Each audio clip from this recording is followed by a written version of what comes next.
ஓம் சகனா பவது சகனௌ புனக்து சக வீர்யங்கரவாவஹை தேஜஸ்வினாவதீதமஸ்து மா வித்விஷாவஹை. ஓம் சாந்தி சாந்தி சாந்தி. ஹரிஹி ஓம் ஸ்ரீ குருப்யோ நமஹ. ஹரிஹி ஓம்.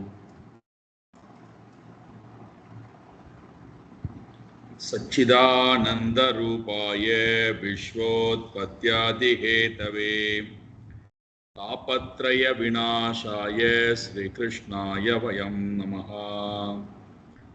जन्माद्यस्य यतोऽन्वयात् इतरतश्चार्तेष्वभिज्ञस्वराट् तेने ब्रह्म हृदाय आदिकवये मुह्यन्ति यत्सूरये तेजो वारिमृदां यथा विनिमयो यत्र त्रिसर्गो मृषा धाम्ना स्वेन सदा निरस्तकुहकं सत्यं परं धीमहि धर्मप्रोञ्जितकैतवोऽत्र परमो निर्मत्सराणां सतां वेद्यं वास्तवमत्र वस्तु शिवदम् तापत्रयोन्मूलनं श्रीमद्भागवते महामुनिकृते किं वा परैरीश्वरः सद्यो हृद्यवरुध्यतेऽत्र कृतिभिः शुश्रूषुभिस्तत्क्षणात् निगमकल्पतरोर्गलितं फलं सुखमुखातमृतद्रवसंयुतं पिबत भागवतं रसमालयम् मुहुरहो रसिका भुवि भावुकाः नारायणं नमस्कृत्य नरं चैव नरोत्तमं देवीं सरस्वतीं व्यासं ततो जयमुदीरयेत्. देवीं सरस्वतीं व्यासं ततो जयमुदीरयेत्.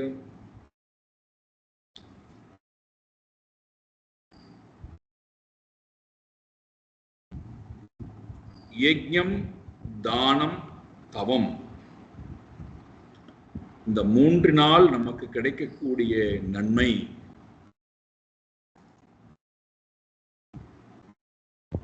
ஒன்று மன தூய்மை, மற்றொன்று வைராக்கியம். இந்த ரெண்டும் நமக்கு யஜ்ஞம், தானம், தவம் இந்த மூன்றினால் கிடைக்கக்கூடிய, கிடைத்து விட்டு போட்டுமே அதனால என்ன இப்போ அப்படின்னா, மன தூய்மையும் வைராக்கியமும் வரும்போதுதான் மனமானது வெளி உலகத்திலிருந்து உள் உலகத்துக்கு திரும்புகிறது. அது வரைக்கும் வெளி உலகத்தை மனம் துறப்பதற்கு தயாராக இல்லை. வெளி உலகத்தினுடைய விவகாரமானது என்னால் விடப்பட வேண்டும் அப்படின்னா, அல்லது என்னை விட்டு அவைகள் போகணும் அப்படின்னா, என்னிடத்திலே இந்த வாழ்க்கை முறை, யஜ்ஞமாக வாழ்ந்த வாழ்க்கை முறை, தானம் கொடுத்து வாழ்ந்த வாழ்க்கை முறை, தவம் இயற்றி வாழ்ந்த வாழ்க்கை முறை என்னை மனதளவிலே உடலளவிலே என்னை நன்றாக பண்படுத்துகிறது, வைராக்கியத்தை கொண்டு வருகிறது. இது வந்தாத்தான், இந்த மனோநிலை நமக்கு வந்தால்தான், இந்த பக்குவ நிலை நமக்கு வந்தால்தான் மனது இறைவனின்பால் அன்பு செலுத்தலாம், இறைவனின்பால் பக்தி வைக்கலாம்ங்கிற எண்ணத்துக்கு வரும். இல்லைன்னா நாம் செய்யக்கூடிய பக்தி எல்லாமே ஃபாஸ்ட் ஃபுட்டு தான். எல்லாரையும் நாம் நடத்துவதை போல இறை வழிபாட்டையும் நாம் நடத்தி விட்டு போயிடுவோம். இப்ப என்னுடைய மனது இறைவனிடத்திலே போய் ரமிக்கணும், இறைவனிடத்திலே போய் உட்காரணும், இறைவனிடத்திலே பக்தி கொள்ளணும்னா நான் இந்த முதல் படியை கடந்திருக்க வேண்டும். இதுதான் கர்ம மலம் என்று சொல்லப்படும். இந்த கர்ம மலத்திலிருந்து முதல்ல நான் விடுதலை அடைவேன். நான் 3 மலம் இருக்கல்லவா, அவித்யா மலம், காம மலம், கர்ம மலம். முதல் மலத்தை கடக்கிறேன், கர்ம மலத்தை முதல்ல கடக்கிறேன். இதை செஞ்சிட்டாலே போரும் அப்படின்னு நாம் நினைச்சிட்டா அடுத்த 2 மலம் உட்கார்ந்துருக்கு உள்ளுக்குள்ள. கர்ம மலத்தை நான் சரி பண்ணிட்டாலே போரும் அப்படின்ட்டு உட்கார்ந்துட்டா காம மலம் இருக்கிறது, அவித்யா மலம் இருக்கு. இந்த காம மலம் மாறுவதற்குத்தான் பக்தி என்கின்ற சாதனம். அதுதான் உபாசனை என்று சாஸ்திரம் வைத்திருக்கிறார். உபாசனையினுடைய நோக்கம் மனதிலே நல்ல பண்புகளை எல்லாம் கொண்டு வருவது, இரண்டாவது பக்தியாக மாறுவது. காமம் பக்தியாக மாறுவது, காமம் நல்ல பண்புகளாக மாறுவது, பக்தியாக மாறுவது. அங்க வைராக்கியம், மன தூய்மைன்னு பார்த்தோம். இங்க காமம் நல்ல பண்புகளாக, அமானித்துவம், அதம்பித்துவம், அஹிம்சான்னு ஒரு பெரிய பட்டியலே கொடுத்திருக்காரு இல்லையா கீதையில. அந்த பண்புகள் எல்லாம் வளர்த்து கொள்ளப்படும். இரண்டாவது பக்தியாக உருவெடுக்கும். அதனால் தான் பகவான் சொல்றார், இந்த பண்புகளை எல்லாம் வைத்துக்கொண்டு பக்தியாமாம் அபிஜானாதி, பக்தியினாலே என்னை அடைகிறான், என்னை அறிகிறான். அர்ஜுனன் திரும்ப திரும்ப இந்த வார்த்தையை பகவான் பயன்படுத்துறார். எவ்வளவுதான் ஞானத்தை கொடுத்தா கூட மாம் இச்சாப்தும் தனஞ்சயா, என்னை அடைய ஆசைப்படு, பக்தி செய். நம்ம அந்த பக்தியினுடைய தன்மையை தான் இங்கே பார்த்து கொண்டிருக்கிறோம். மனது காமத்திலிருந்து பக்தியாக மாறுவது, நல்ல பண்புகளை எல்லாம் மனமானது கொண்டு வரும். எப்படி போன வாரம் பார்த்தோம், சங்கல்பம் இருக்கிற வரைக்கும் காமம் இருக்கும் அப்படின்னு பார்த்தோம். அப்போ அசங்கல்பாத் காமம் ஜெயே அப்படின்னு ஆரம்பித்தார். மனதுல சங்கல்பத்தை நான் துறக்க ஆரம்பித்தால் காமம் என்னை விட்டு போக ஆரம்பிக்கிறது. காமம் என்னை விட்டு போக ஆரம்பித்தால் கோபம் என்னை விட்டு போக ஆரம்பிக்கிறது. கோபம் என்னை விட்டு போக ஆரம்பித்தால் லோபம் என்னை விட்டு போக ஆரம்பிக்கிறது. அப்போ மனசு இப்போ ஸ்படிகத்தை போல இருக்கு. அந்த மனசுல என்ன பண்ண சொல்றார் கடைசியா பார்த்தோம், தத்துவ அவமர்ஷனா.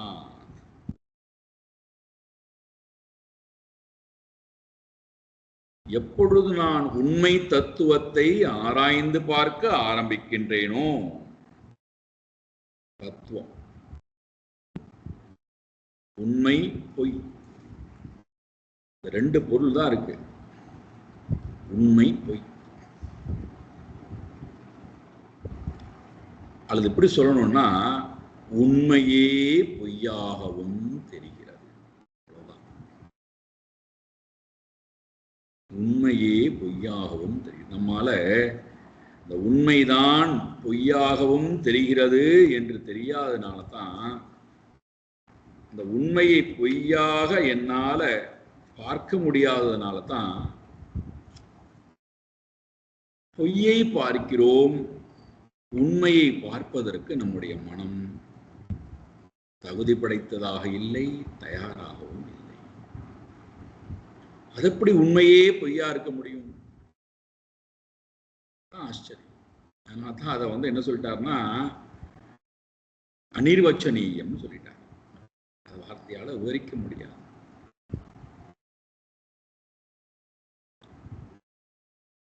தங்கம் மட்டும்தான் இருக்கு, ஆனா நம்மால நம்ப முடிகிறதா? தங்கம் மட்டும்தான் இருக்குப்பா. தங்கம், தங்க ஆபரணம், நம்ம ரெண்டு பொருளை பார்க்கிறோம். பாருங்கள், இப்போ என்ன வேடிக்கை பாருங்கள். தங்கம் மட்டும்தான் இருக்கு, ஆனா நம்ம தங்கத்தை பார்க்கிறோமாடான்னா தங்கத்தோட சேர்ந்து தங்க ஆபரணத்தையும் பார்க்கிறோம். ஆபரணம் இல்லையே, ஆபரணம் பொய்யே, தங்கம் தானே உண்மை. இல்ல இல்ல இல்ல இல்ல, எங்களால ஏத்துக்கவே முடியாது. ஆபரணம் உண்மை, தங்கம் தங்கமும் உண்மை. எது உண்மை? ஏதாவது ஒண்ணுதான் உண்மையா இருக்க முடியும். தங்கம் உண்மையா, ஆபரணம் உண்மையாடானா? நம்மை பொறுத்தவரை தங்கமும் தங்க ஆபரணமும் இருக்கு. அல்லது இன்னும் ஒருபடி கீழே இறங்கணும்னா ஆபரணம் மட்டும் இருக்கு, தங்கம் இல்லை. கொஞ்சம் முதிர்வு அடைந்தால், அறிவுல முதிர்ச்சி அடைந்தா தங்கம் இருக்கு, ஆபரணம் இருக்கு. அறிவு நிலைக்கு போயிட்டா, உண்மை நிலைக்கு போயிட்டா ஸ்வர்ணம் ஏவ சத்தியம், ஆபரணம் மித்யா. ஆபரணம் வெறும் கற்பனையே, வெறும் தோற்றமே இல்லாததே.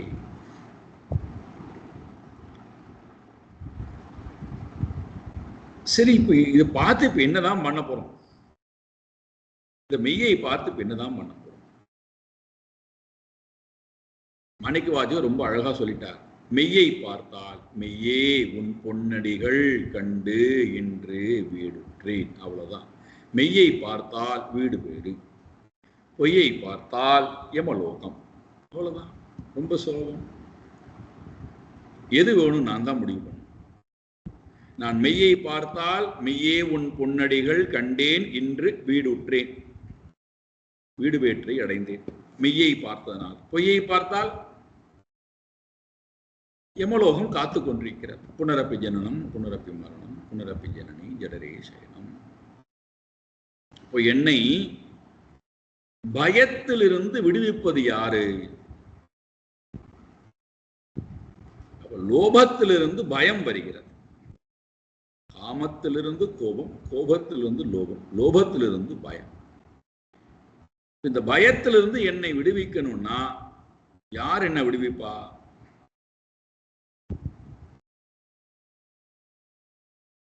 இந்த தத்துவ ஞானம் தான். அப்ப நீங்க பாருங்கள், ஆபரணம் தங்கம். இப்போ ஆபரணம்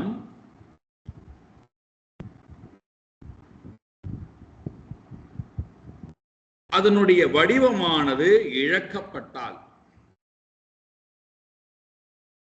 அதனுடைய வடிவத்திற்கு ஏதாவது சேதாரம் வந்தால், குறைபாடு ஏற்பட்டால், தங்கத்துக்கு ஒரு குறைபாடு இல்லையே, தங்கம் அப்படியே தானே இருக்கு.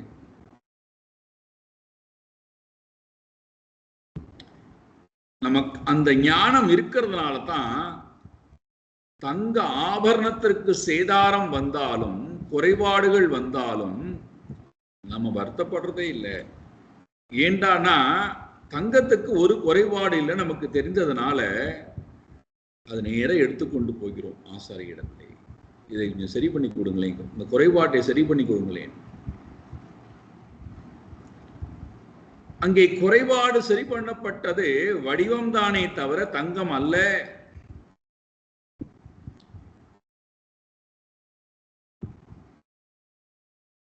தங்கம் அப்படியே தான் இருக்கு.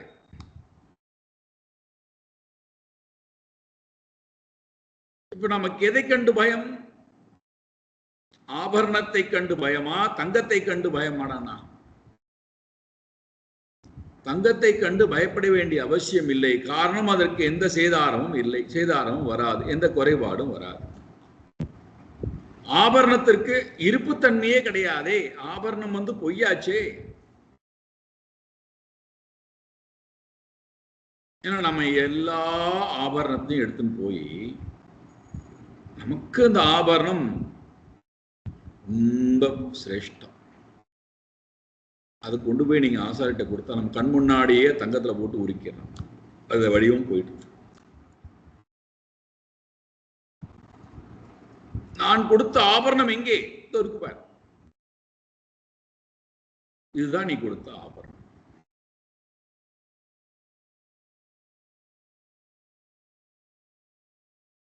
ஆபரணத்தை பார்க்கின்ற வரை பயம், துவயாத் பயம் பவதி. எப்பொழுது தங்கத்தை பார்க்கிறேனோ அத்வயாத் அபயம் பவதி, எப்பொழுது நான் தங்கத்தை பார்க்கிறேனோ பயம் இல்லை, அபயம்.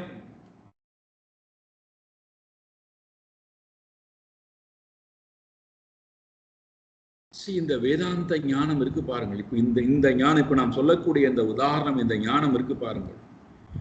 இது எவ்வளவு பெரிய ஒரு ரிசர்ச் பண்ணியிருந்தா நம்முடைய ரிஷிகள் இந்த ஞானத்தை நமக்கு அவர்கள் கொடுத்திருக்க முடியும். பயம் என்கின்ற ஒரு உணர்வு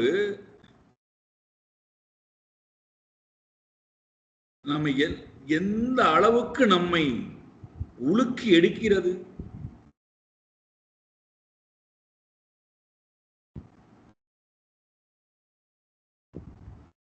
பயம் என்கின்ற ஒரு உணர்வு நம்முடைய வாழ்க்கை மொத்தத்தையும் முழுமையாக விழுங்கி விடுகிறது.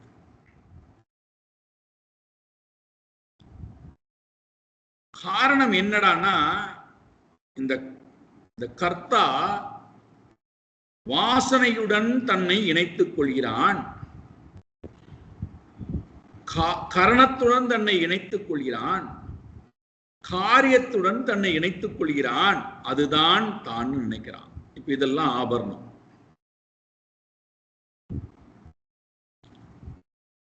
தங்கம் மட்டும்தான் இருக்கு, ஆத்மா மட்டும்தான் இருக்கு, நான் மட்டும்தான் இருக்கேன். ஏகமேவா த்விதீயம் பிரம்ம, நான் மட்டும்தான் இருக்கேன், தங்கம் மட்டும்தான் இருக்கு. நடுவுல யார் வந்தா? இந்த நானே தவிர இரண்டாவது பொருள் எங்கிருந்து வந்தது? எப்படி நான் தங்கத்திடத்திலே ஆபரணத்தை இல்லாத ஒரு வடிவத்தை கற்பனை செய்கிறேனோ, அந்த அந்த அந்த கற்பனையினாலே, அந்த அத்தியாசத்தினாலே, அத்தியாசம்னா தவறாக நானே ஏற்றி வைத்தது, கற்பனை செய்தது, தோற்றுவித்தது, என்னுடைய அறிவை கொண்டு அறியாமையினாலே நானே தோற்றுவித்தது. அந்த தோற்றம் உண்மையில் உண்மை இல்லை.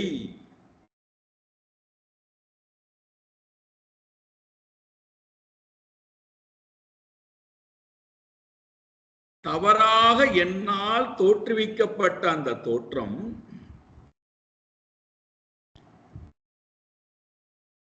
உண்மையை முதல்ல மறைக்கிறது. உண்மை அல்லாததை உண்மைன்னு நினைக்கிறது. இப்போ முதல்ல நாம் ஆரம்பித்தோம் அல்லவா, உண்மையே பொய்யாகவும் இருக்குன்னு. தங்கமே ஆபரணமாகவும் இருக்கிறது. பிரம்மனே ஜெகத்தாகவும் இருக்கிறார். இத நமக்கு புரிய வைக்கிறதுக்கு தான் பகவான் ரொம்ப கஷ்டப்படுறார், ரொம்ப கஷ்டப்படுறார். உபனிஷத்தும் ரொம்ப கஷ்டப்படுகிறது. சத்யம் ஞானம் அனந்தம் பிரம்ம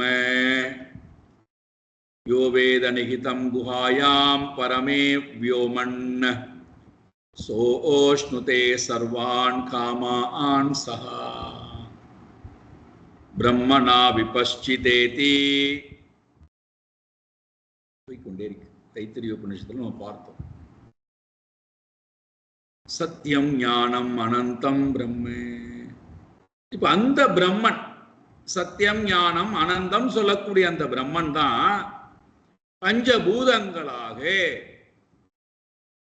தன்னை வெளிப்படுத்தி கொண்டிருக்கிறார். இதை சொல்றதுக்கு எவ்வளவு பிரயத்தனப்பட்டது உபனிஷதம். கீதையிலே பகவானும் இதை சொல்வதற்கு ரொம்ப பிரயத்தனப்படுறார். பூமிராபோ நலோ வாயு கம்மனோ புத்திரேவச அகங்காரயிதி யம்மே பின்னா பிரகிருதிரஷ்டதா அபரே யமிதஸ்த்வன்யா பிரகிருதிம் வித்தி மே பராம் ஜீவபூதாம் மகாபாஹோ ஏதம் தாரியதே ஜகத். அழகான நீங்க உள்ளுக்குள்ள போக ஆரம்பிச்சீங்கன்னா இந்த ஞானத்துக்குள்ள நமக்குள்ள ஆராய்ச்சி பண்ணி போக ஆரம்பித்தீர்கள் என்றால் என்ன தவிர ரெண்டாவது பொருள் இல்லைன்னு தெரியும். என்ன தவிர ரெண்டாவது பொருள் இல்லாத போது எங்கிருந்து எனக்கு பயம் வந்தது? யாரை கண்டு எனக்கு பயம்? இப்ப எனக்கு பயத்துக்கு காரணமே ஆபரணத்தை சத்தியம்னு நினைக்கிறதுனால, இறைவனை மித்தியான்னு நினைக்கிறதுனால, என்னையும் அழியக்கூடியவன்னு நினைக்கிறதுனால எனக்கு அடிப்படையிலே பயமானது என்னை விட்டு போவது இல்லை.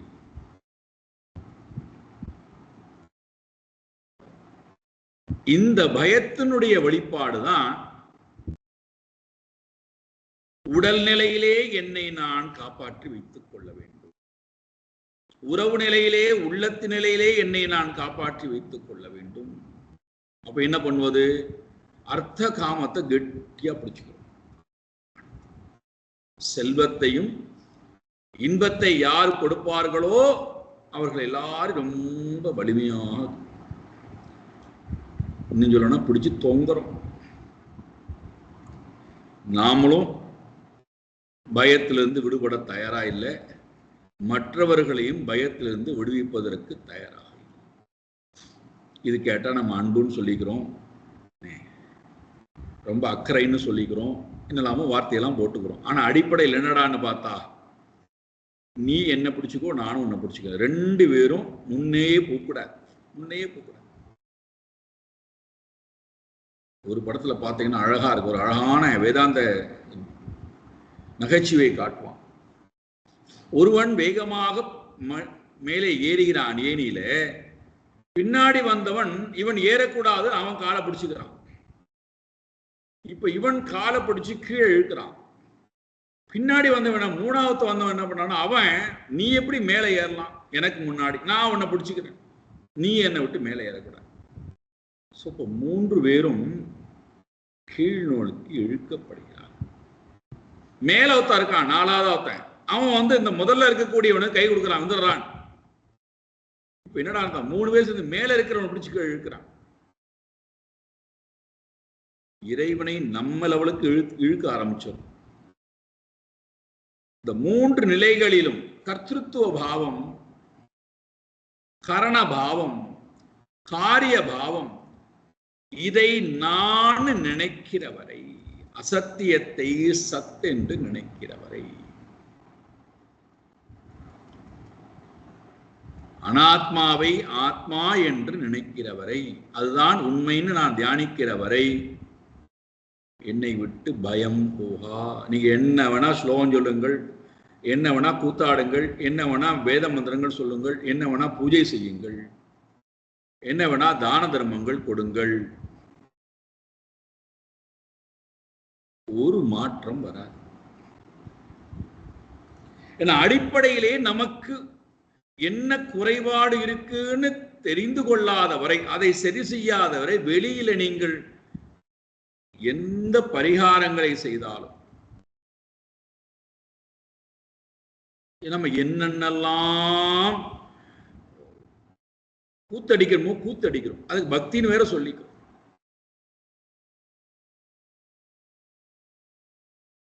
நான் இதெல்லாம் செய்தேனே, எனக்கு பயம் போகலையே, எனக்கு கஷ்டம் போகலையே, எனக்கு நிவர்த்தி ஆகலையே, அது கிடைக்கலையே, எது கிடைக்கலையே.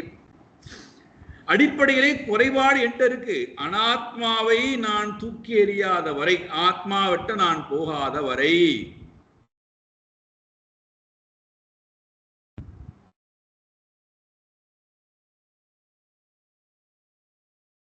இப்போ என்ன லாபம்னு கேக்குறீங்களா? ஆத்மாட்ட வர்றதுனாலையும் அனாத்மாவை விடுறதுனாலையும் என்ன லாபம்னு கேக்குறீங்களா? பயம், அடிப்படையா பயம் போகுது. அது இருக்கட்டும் ஒரு பக்கம்.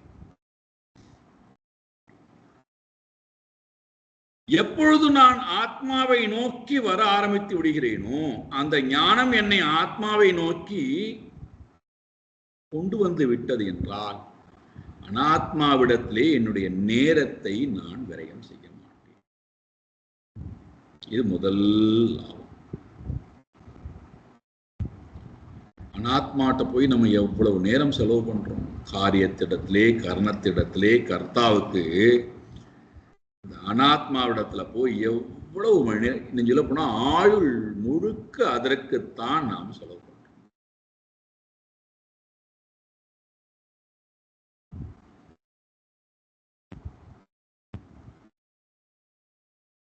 இதெல்லாம் அனாத்மா. ஆத்மா அழிவற்றதுன்னு தெரிஞ்சதுனால தான் இந்த அனாத்மாவுக்கு நேரத்தை நான் என்ன சொல்ல போனால் இதற்காக வாழ்வது, இதை போஷாக்கு செய்வது, இதை பராமரிப்பது, இதை வாழ்க்கையினுடைய இலக்காக கொள்வது, இதை வைத்துக்கொண்டு அடைய வேண்டியதை வாழ்க்கையின் இலக்காக கொள்வது ஏதாவது ஒன்று இருக்குமாடான்னா அதற்காக நான் இந்த வாழ்க்கையை நான் வீணாக்க மாட்டேன். அதனால தான் நீங்கள் பாருங்கள், இது அனாத்மான தெரிந்ததற்கு பிறகு அதை காப்பாற்றுவதற்காக எந்த முயற்சியும் எடுக்கவில்லை. அப்பர் சுவாமியும் சரி, அப்பூதி அடிகளும் சரி, கண்ணப்ப நாயனாரும் சரி, அதிபத்த நாயனாரும் சரி, அமர்நீதி நாயனாரும் சரி, காரைக்கால் அம்மையாரும் சரி, பட்டினத்தாரும் சரி, எத்தனை பேர் உங்களுக்கு உதாரணம் கொடுக்கும். மீராபாயா இருக்கட்டும், சக்குபாயா இருக்கட்டும்,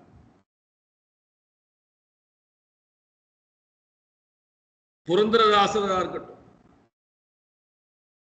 எத்தனை பேர் உங்களுக்கு உதாரணம் கொடுக்கும்.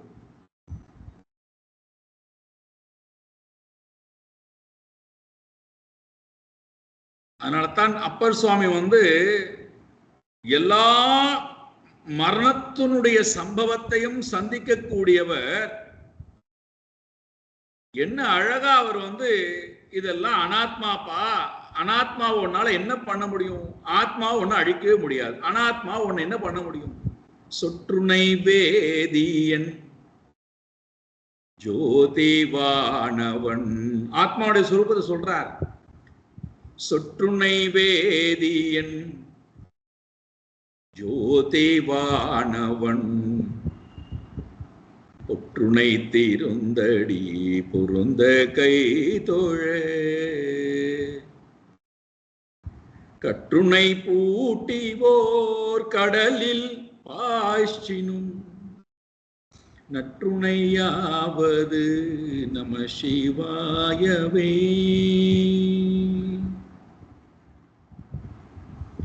உன்னால இந்த உடம்பை வேணா கட்டி கடல்ல போட முடியும். அனாத்மாவை நீ போட்டுக்கோ. ஆத்மா அது எப்பொழுதோ பரமாத்மாவோட ஐக்கியமாகி விட்டது. அதை உன்னால ஒண்ணும் பண்ண முடியாது. நற்றுணையாவது நம சிவாயவே.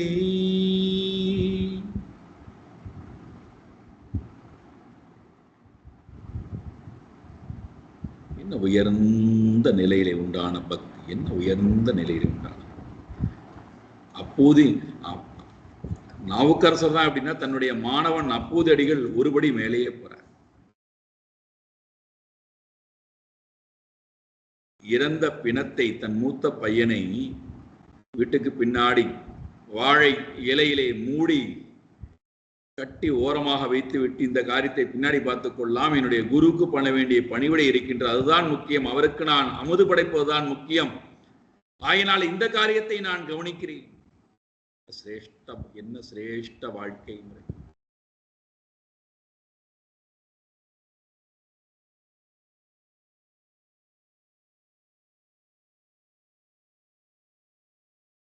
பயம் என்னை விட்டு போகணும்னா, பயமில்லாத வாழ்க்கையை வாழணும்னா நான் அனாத்மாவிடத்திலிருந்து ஆத்மாவிட்ட என்னுடைய கவனத்தை திருப்புதல்.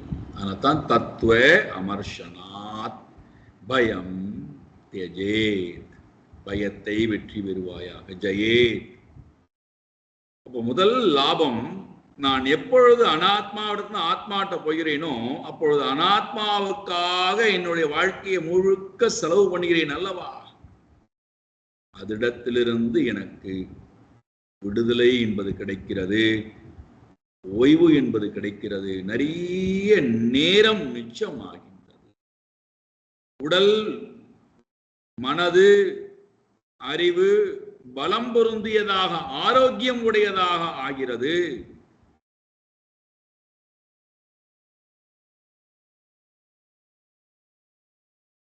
உடல் நோய்வாய்ப்பட்டாலும் சரி, வயோதிகம் வந்தாலும் சரி,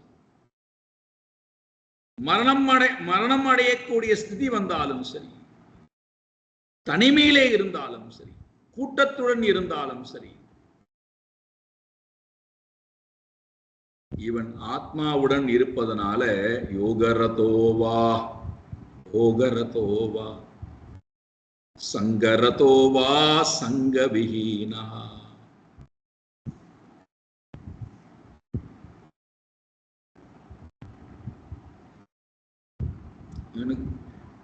எவ்வகையிலும் போகத்துல இருந்து போகம் போயிடக்கூடாதே பயம், இன்பம் என்னை விட்டு போயிடக்கூடாதே பயம், துன்பம் எனக்கு வந்துவிடக்கூடாதே பயம், சங்கம் என்னை விட்டு போய்விடக்கூடாதே பயம், துஷ்சங்கம் வந்துவிடக்கூடாதே பயம். வேடிக்கையா சொல்வதை போல நின்னா பயம், உட்காண்டா பயம், தூங்கினா பயம், சாப்பிட்டா பயம். இப்பேற்பட்ட பய உணர்வுடன் வாழக்கூடிய ஒரு ஜீவனால் என்ன பிரயோஜனம் தனக்கு? இப்பேற்பட்ட பயத்துடன் வாழக்கூடிய ஜீவனால் இந்த குடும்பத்திற்கு என்ன பிரயோஜனம்? இப்படி பயத்துடன் வாழக்கூடிய ஜீவனுக்கு சமூகத்தினால் என்ன பிரயோஜனம்?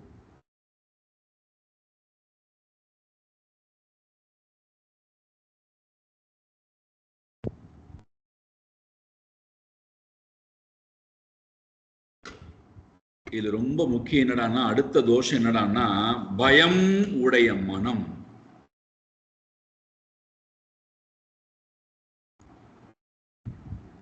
பயம் உடைய மனம், பயம் உடைய உடல், பயம் உடைய ஜீவன் எதுவரை பய உணர்விலிருந்து விடுபடவில்லையோ, விடுபட தயாரா இல்லையோ, விடுபடுவதற்குண்டான முயற்சியை எடுக்கலையோ, அதுவரை அவனிடத்திலே எந்த நல்ல விஷயங்களும் உள்ளே வராது. எதையும் அவனால் செய்ய முடியாது, கற்க முடியாது, கேட்க முடியாது, செய்ய முடியாது, பேச முடியாது, எண்ண முடியாது. பயம் உடையவன்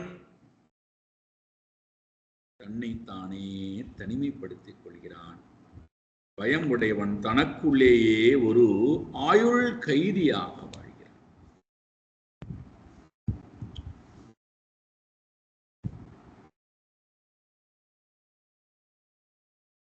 சரியப்பா, உனக்கு பயம் இருக்கிறதே, இந்த பயத்துக்கு உனக்கு நான் மருந்து சொல்லட்டுமா, கேட்கிறாயா? வேண்டாம், நான் எல்லாம் முயற்சி எடுத்து பார்த்துட்டேன், எதுவும் வேலைக்கு.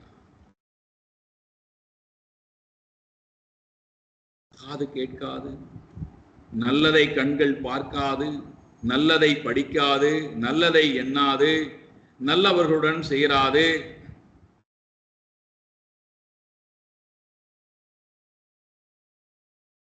அப்ப என்னடானா, தனக்கு யார் இந்த பய உணர்விலிருந்து தன்னை பாதுகாக்கிறார்களோ அவர்களை பிடிச்சே தொங்கும்,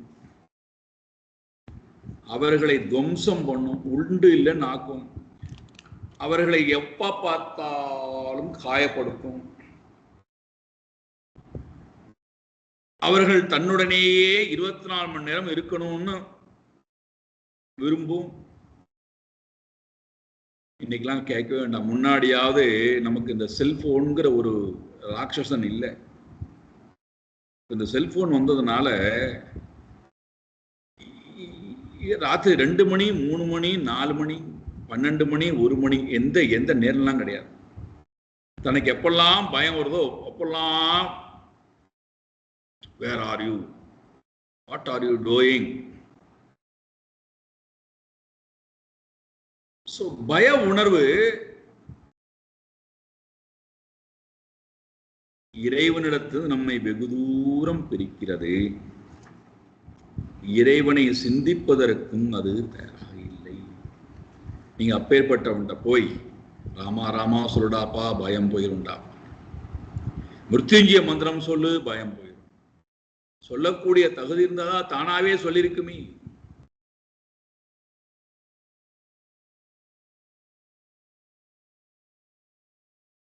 கபவாத பித்தைஹி கண்டாவரோத விதோ ஸ்மரணம் உதஸ்தி. பயம் என்னை விட்டு போகணும்னா அன்றாட வாழ்க்கையில கூட பாருங்கள், அன்றாட வாழ்க்கையிலே கூட எனக்கு இது கிடைக்கவில்லைன்னா என் வாழ்க்கை என்ன ஆகும்? அடுத்தது போறோம். கிடைக்கலையா? கிடைக்கல. அது எப்படி எனக்கு கிடைக்காம இருக்கலாம்? சரி, அப்ப சுமந்து கொண்டே அலைந்து போவோம். அனாத்மாவிடத்திலிருந்து நான் ஆத்மாவுக்கு வரா. இல்ல வேற இந்த பய உணர்வானது அனாத்மாட்டிலிருந்து வருதுன்னு தெரியாம அனாத்மாவுக்கே நாம சதா ட்ரீட்மெண்ட் கொடுத்துட்டே இருக்கோம். ஆத்மாவை பத்தி சிந்திக்கிறதே இல்லை. என்ன வேடிக்கை பாருங்க.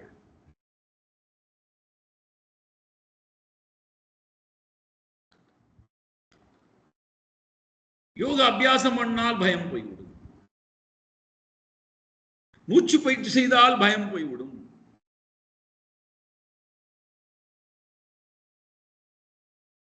சிரசாசனத்தில் இருந்தால் பயம் போய்விடும். கயிறு கட்டினால் பயம் போய்விடும்.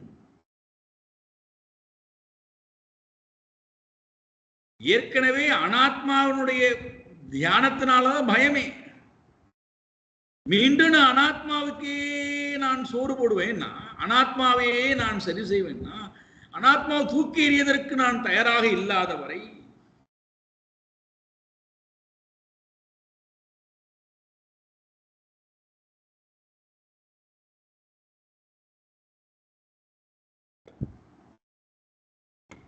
இந்த இடத்துலதான் நீங்க பார்த்தீர்கள் என்றால் அறிவு இவ்வளவு அழகான தெளிவை கொடுக்கிறது அல்லவா. நீங்க ஆழ்ந்து சிந்தித்துக் கொண்டிருக்கிறீர்கள், எது ஆத்மா எது அனாத்மா. இப்போ உங்களுக்கு கேட்கும் போது ஆமாம் சரிதானேன்னு புரிகிறது அல்லவா. இப்ப அறிவு உங்களுக்கு ஒரு அழகான ஒரு வரைபடத்தை காமிச்சாச்சு. ஆமாம் நான் அனாத்மாட்ட தான் இருக்கேன், ஆத்மாட்ட நான் போகவே இல்லை. ஆத்மாட்ட நான் போகாத வரைக்கும் அனாத்மா எனக்கு பயத்தை தான் கொடுக்கும். சரியான அறிவு இருக்கு. ஆனா நாங்க போகணுமே, அங்க போய் நான் உட்காரணுமே, அதுக்கு தான் பக்தி. அனாத்மாவிலிருந்து என்னை பிரித்து இந்த அகங்காரியை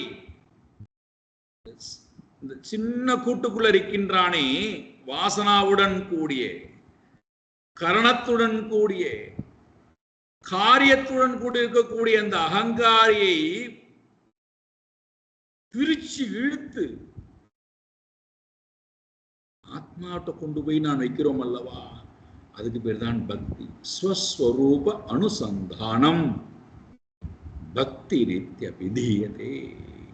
அழகான பக்திக்கு இதுக்கு மேல யாரு விளக்கம் கொடுக்க முடியும்? ஆதிசங்கர பகவத்பாதர் சொல்றார், சொரூபத்தை அனுசந்தானம் செய். சொரூபத்தை தொடர்ந்து உண்மையான பொருளை தொடர்ந்து நினைத்துக் கொண்டே இரு. உண்மை அல்லாத விவகார நிலையிலும் உண்மையை நினைத்துக் கொண்டே விவகாரம் செய். ஆபரணத்துடன் இருக்கும் போது தங்கம் எனக்கு மறக்கவே கூடாது.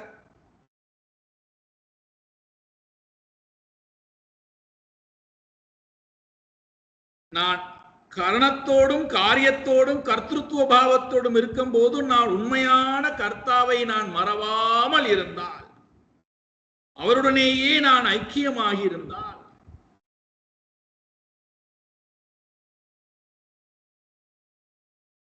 இது இருந்தா என்ன போனா என்ன,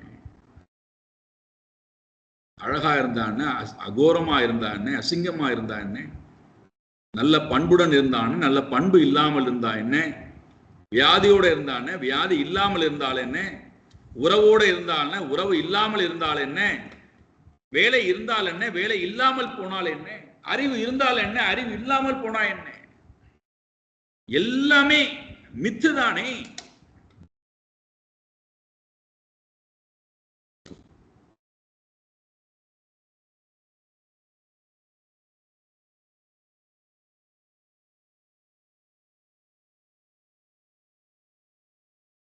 தத்துவம் அமர்ஷனாத் பயம். ஏன்னா இந்த பயத்தை பற்றி போன வாரம் ஆரம்பிச்சோம். விசாரம் ஒரு மூணு முக்கியமான விஷயம் சொன்னோம். அதனுடைய அந்திமமான நிறைய சிந்தனை பண்ணலாம். ஆனால் அந்திமமான விஷயம், உண்மை இடத்திலே போய் உண்மை தத்துவத்தை நான் புரிந்து கொண்டு விட்டால் உண்மை அல்லாத, அப்போ ரெண்டு பொருள் தான் இருக்கு நம்மகிட்ட, ரெண்டு பொருள் தான் இருக்கு. ஒன்று நான், இன்னொன்று நான் அல்லாத 24 தத்துவங்கள். அவ்வளவுதான். ஒன்று நான், மற்றொன்று நான் அல்லாத 24 தத்துவங்கள்.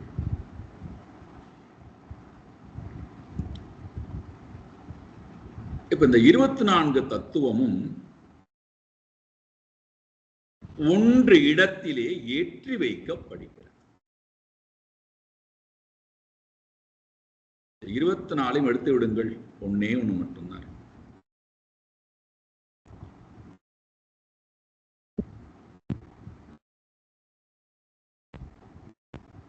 எப்படி உதாரணம் கொடுக்கலாம்னா,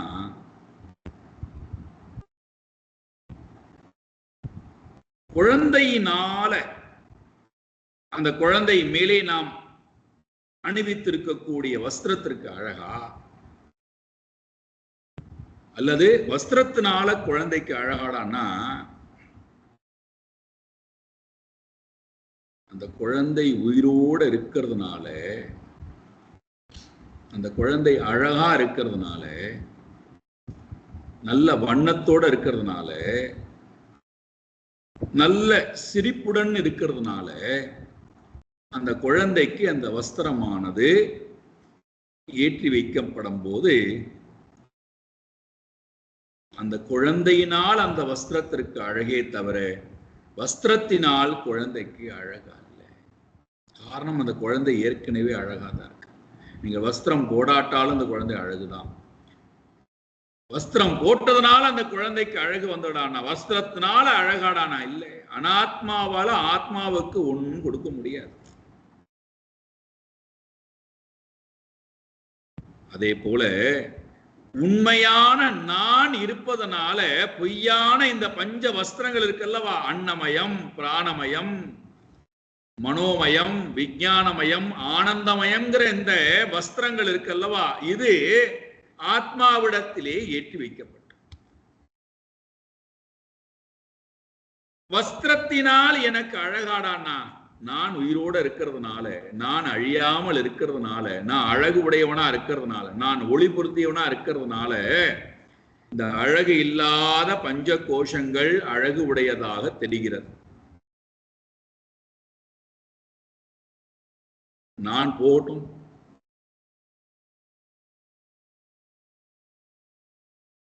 எது அழகாக தெரிந்ததோ அது எவ்வளவு அகோரமா இருக்குன்னு நம்ம எல்லாருக்கும் தெரியும். என்னால் இந்த வஸ்திரத்துக்கு அழகா அல்லது வஸ்திரத்தால் எனக்கு அழகாடானா, நான் வஸ்திரம் இல்லாமலும் அழகானவன், வஸ்திரம் இருந்தாலும் அழகானவன், வஸ்திரம் மாற்றப்பட்டாலும் அழகானவன், வஸ்திரம் போனாலும் அழகானவன்.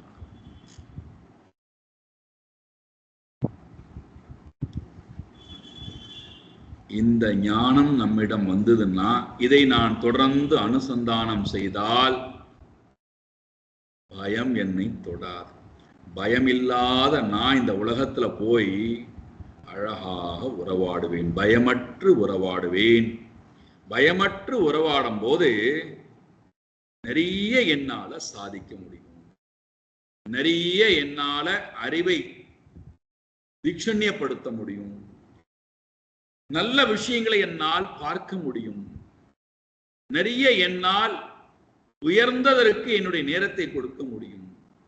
ஒரு கூட்டுக்குள் அடையக்கூடிய தன்மையிலிருந்து காட்டாற்று வெள்ளத்தை போல என்னால் பிரவாகமாக எல்லோரோடும் பழக முடியும், அன்பு காட்ட முடியும், சேவா பண்ண முடியும். உயர்ந்த இலக்கு என்பது எப்பொழுதுமே மறவாமல் இருக்கும். அதை நோக்கி போறதுனால என்னுடைய ஆனந்தம், அமைதி என்னை விட்டு எப்பொழுதுமே போகாது. செல்வம் வந்தாலும் சரி போனாலும் சரி, வேலை வந்தாலும் சரி போனாலும் சரி, வியாபாரம் நடந்தாலும் சரி நடக்காமல் போனாலும் சரி, உறவுகள் இருந்தாலும் சரி இல்லாமல் போனாலும் சரி,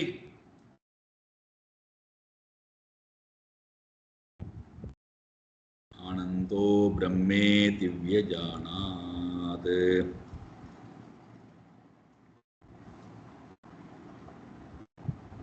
இந்த பண்புகளை எல்லாம் வளர்த்து கொள்வதுதான் ஞானத்தினுடைய வேலை. ஞானம் இந்த பண்புகளை எனக்கு கொண்டு வந்து கொடுக்கணும்.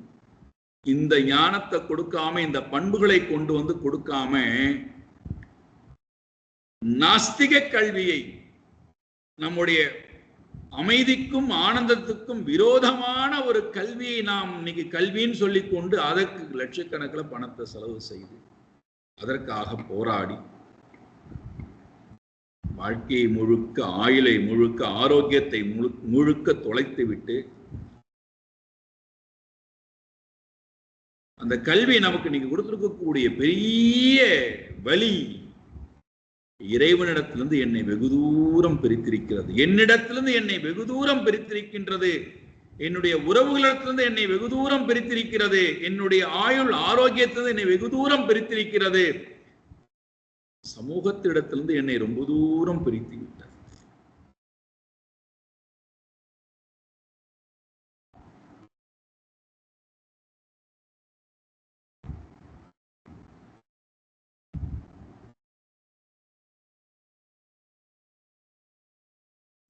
பாருங்கள், நிறைய நிறைய பண்புகளை பத்தி பேசுறார். பார்ப்போம் அடுத்த பாடல்.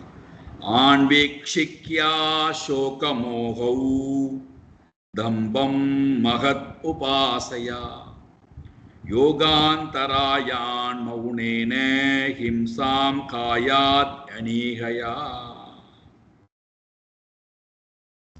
மறுபடியும் மனதிலே சோகம், மனதிலே துக்கம், இது நம்முடைய மனதிலே இருக்கக்கூடிய பெரிய தடை. மோகமும் சோகமும்.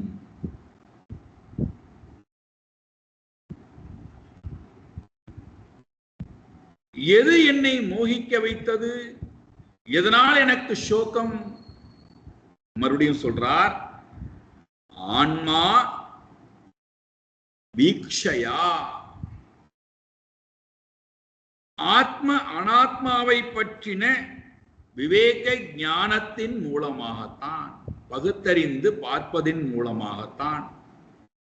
அங்க என்ன சொன்னார்? பயம் போவதற்கு ஆத்மாவிடத்திலே மட்டுமே இருந்தார், தத்துவ அமர்ஷனாத். இங்க மோகம் சோகம் போவதற்கு எது ஆத்மா எது அனாத்மான்னு விவேகம் செய்கிறார்.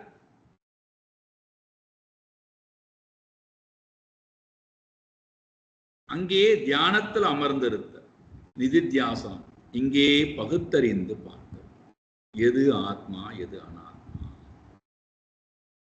அர்ஜுனனுக்கு இந்த அறிவு இல்லாததுனால தான் தன்னை பெரிய அறிவாளியாக, தன்னை பெரிய வீரனாக நினைத்து கொண்டவன்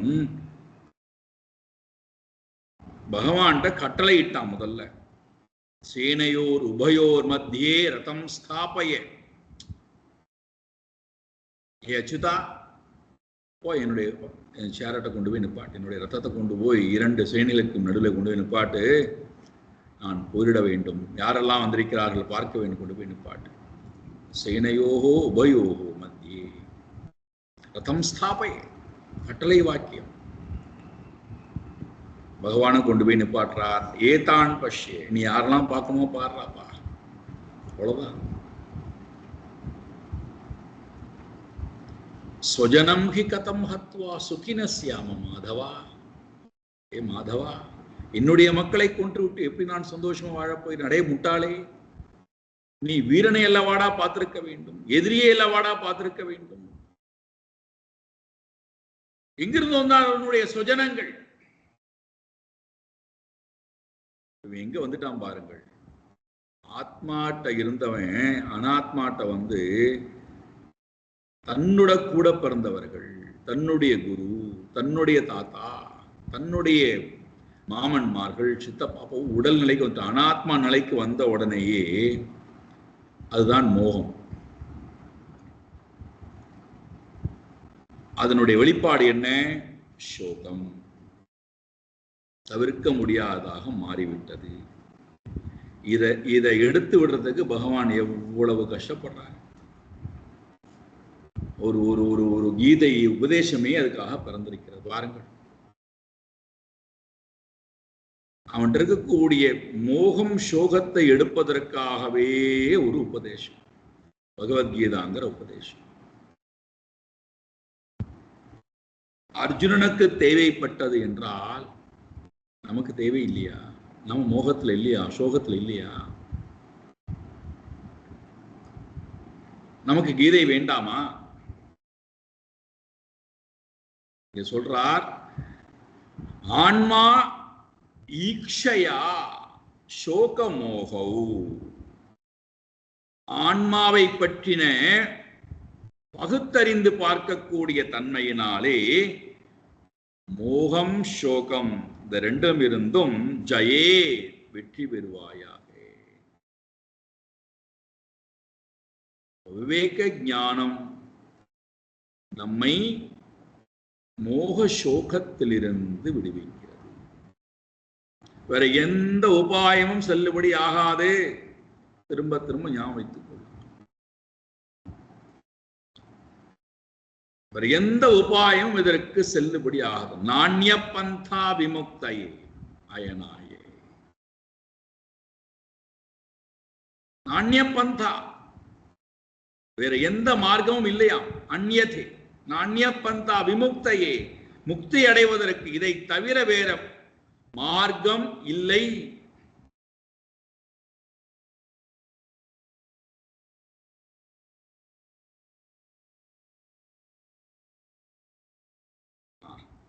சோகமோகௌ ஜயே. அப்போ என்னிடத்துல இருக்கக்கூடிய மோகம் எப்பொழுதெல்லாம் இருக்கோ, எப்பொழுதெல்லாம் சோகம் இருக்கோ, அப்பொழுதெல்லாம் நான் விவேக ஞானம் இல்லாதவனா இருக்கேன்னு அர்த்தம். விவேக ஞானம் வந்துருத்துன்னா அடுத்த க்ஷணம் மோகம் விலகுகிறது, சோகம் விலகுகிறது.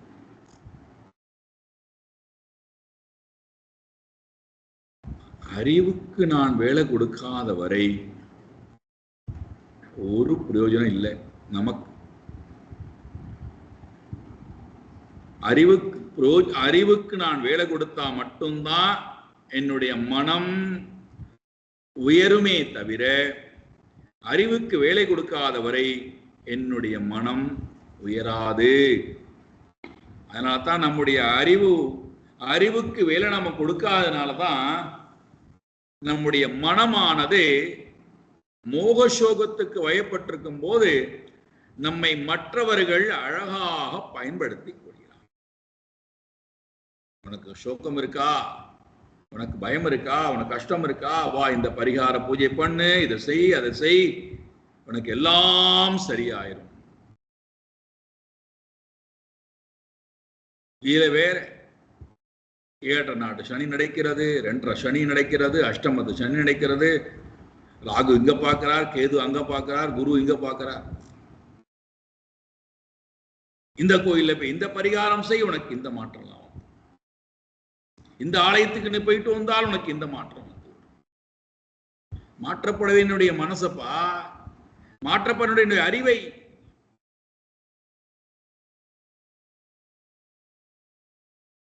அறிவின் துணை கொண்டு மனதை நான் வழிநடத்துதல், அறிவின் துணை கொண்டு மனதை நான் ஜெயித்தல்.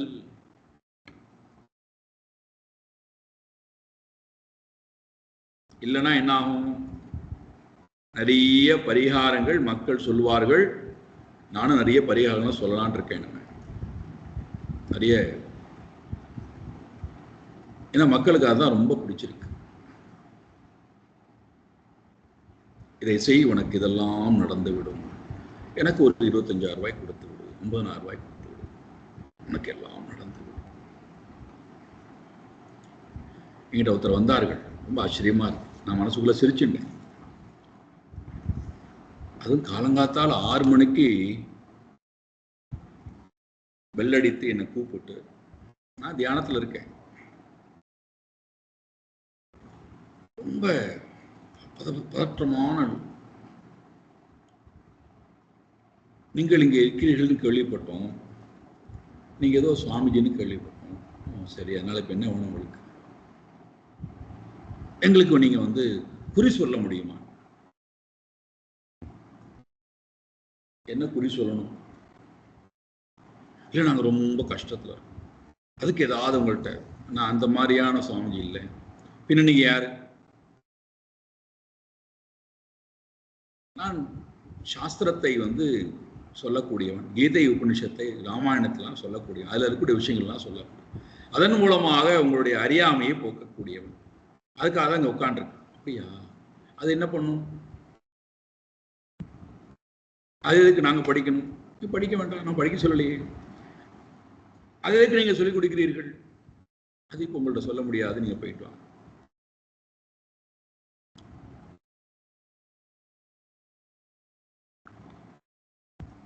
மனமது செம்மையானால் மந்திரம் தேவையில்லை.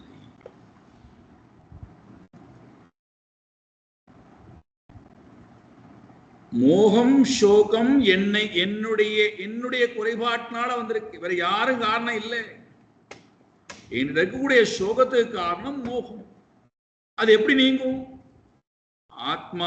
அனாத்மாவனுடைய ஈக்ஷணம், அறிவை கொண்டு பகுத்து பார்க்க.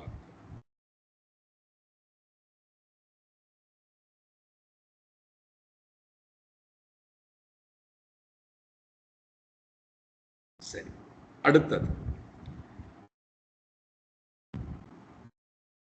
நம்முடைய மனதிலே மறுபடியும் மனதுக்குள்ள வர இதெல்லாம் நாம் வளர்த்துக் கொள்ள வேண்டிய 2வது பண்புன்னு பார்த்தோம் அல்லவா? காமம் போவதற்கு. இதெல்லாம் காமத்தினால வரக்கூடியவை.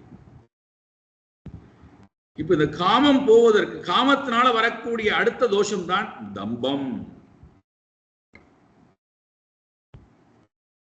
தற்பெருமை கொள்வது, தன்னைத்தானே தன்னை பற்றியே சிந்தித்துக் கொண்டு, தன்னை பற்றியே மற்றவர்கள்ட்ட பேசிக்கொண்டு தம்பம் அடித்துக் கொண்டு வாழ்வது. இந்த தம்பம் எதுவரை நம்மிடம் இருக்கிறதோ அதுவரை இறைவனுடைய உண்மையான சொரூபத்தை நம்மால நினைச்சு கூட பார்க்க முடியாது.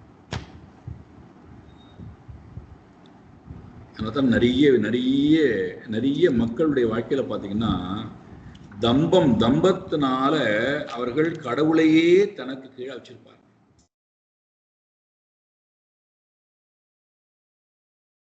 கடவுளே தனக்கு கீழே வந்துடணும், தான் சொல்லுவதுதான் கடவுள் கேட்கணும்.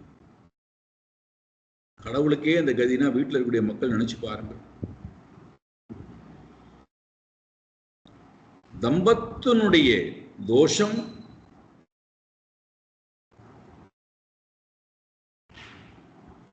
இறைவனிடத்திலே நம்மை கொண்டு சேர்க்காது, உறவுகளிடத்திலே நமக்கு நல்ல உறவு என்பதும் கிடைக்காது. உறவுகளோடும் நம்மால் உறவாட முடியாது. காரணம் என்ன? எனக்கு தம்பம் இருக்கிறதுனால எல்லோரும் என்னை வந்து மதிக்கணும்,